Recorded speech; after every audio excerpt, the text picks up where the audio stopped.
On that we can all agree. On 2020, not so much. Bret Stephens, Gayle, the word is that Robert Mueller may soon send his report to Attorney General William Barr. Do you expect a bombshell, a dud, or just a lot more confusion, depending on what Barr makes public and what Congress chooses to do with its conclusions? Gayle Collins, well, we've already got indicted minions.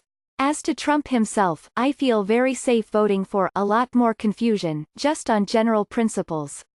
The Trump presidential campaign was knee-deep in conflicts of interest, many of them involving Russia. But given the man's general disorganization, I find it hard to imagine the report picking him out as the sinister, canny leader who was orchestrating everything behind the scenes. Still feeling that the real disaster for Trump is going to come with the investigations into his business practices in New York. How about you, Bret? That's my guess, too. Trump's $100 million inauguration committee looks like a giant pay-to-play scheme. I still think his alleged campaign finance violations in connection to the Stormy Daniels and Karen McDougal payoffs are criminal and impeachable. And who knows what else Mueller's investigation have dredged up about Trump family values. Gayle, the family that stays together prays together, Bret, and vice versa. That said, if Mueller finds no clear and credible evidence of collusion or cooperation between the Trump campaign and Russia, it will be a major political victory for the president and a liability for his detractors. Fairly or not, it will call all the other investigations into question, however credible or serious they may be.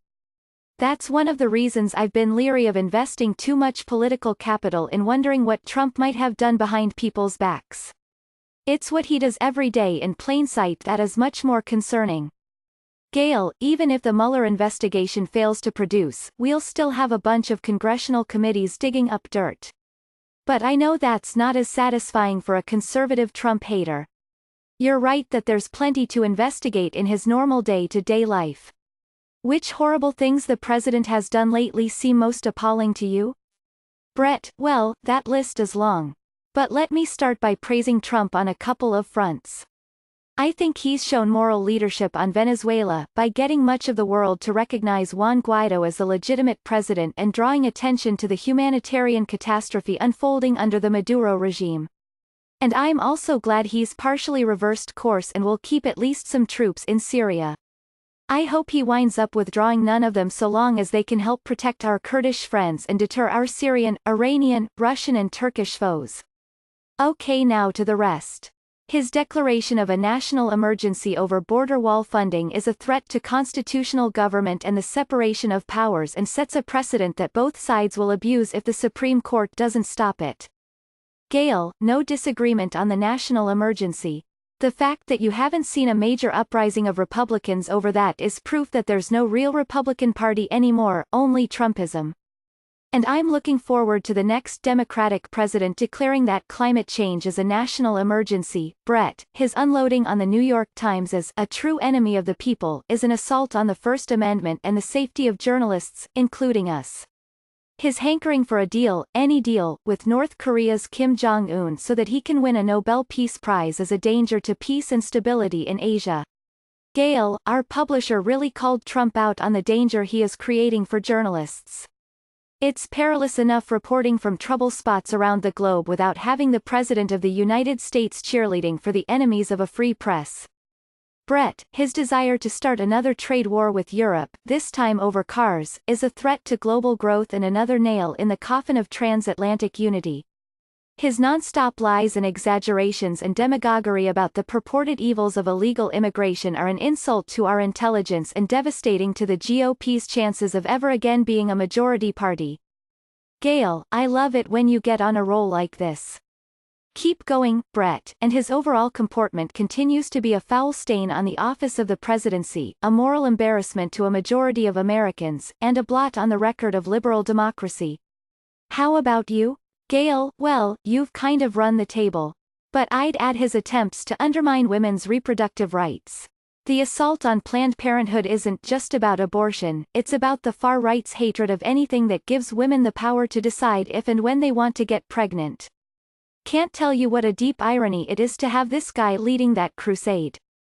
Bret, I'd call it hypocrisy, not irony, but I'm being pedantic, Gayle, and everything about guns and domestic violence. Many people have taken note of the fact that the president tweeted out about the Smollett scandal and the suit against the Washington Post by the Kentucky high school student who was involved in that incident with a Native American in Washington. But not a twittery word about the white supremacist Coast Guard officer who has been accused of stockpiling weapons to murder newscasters and liberal politicians. When reporters asked him about it, all Trump could come up with was, "I think it's a shame, that's the kind of thing you say when a politician gets caught cheating on his wife, not when you're talking about a self-declared white supremacist intent on a politically inspired mass slaughter." Brett, the Smollett and Covington High stories are fascinating in a cultural sense, mostly for what they tell us about our current culture of victimhood and the assumptions too many people, including too many in our profession, make about who is the victim based on current stereotypes. But the case of the Coast Guard officer is genuinely terrifying given that it comes on the heels of the Florida mail bomber, the Pittsburgh mass killer and the California man charged last year with phoning in death threats to journalists. That's a terrifying reality of the culture war from which most of the right prefers to look away. Gale, not long before he announced that he was running for president, Trump went to an NRA convention and got a wild, massive reception. Right then I knew he was going to be a huge gun rights supporter, no matter what he had believed before. When he was running against Hillary Clinton I thought he was terrible, but not nearly as terrible as he turned out to be. Kind of amazing. Did you foresee all of this?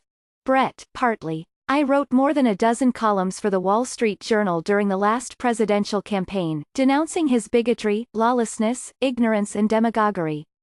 He vindicates my first impression with his every foul tweet.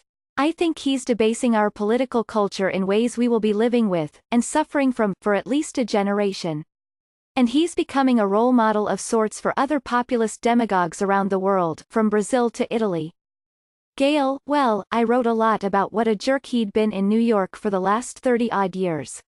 I guess I didn't take him seriously enough because he'd always behaved like such a fool.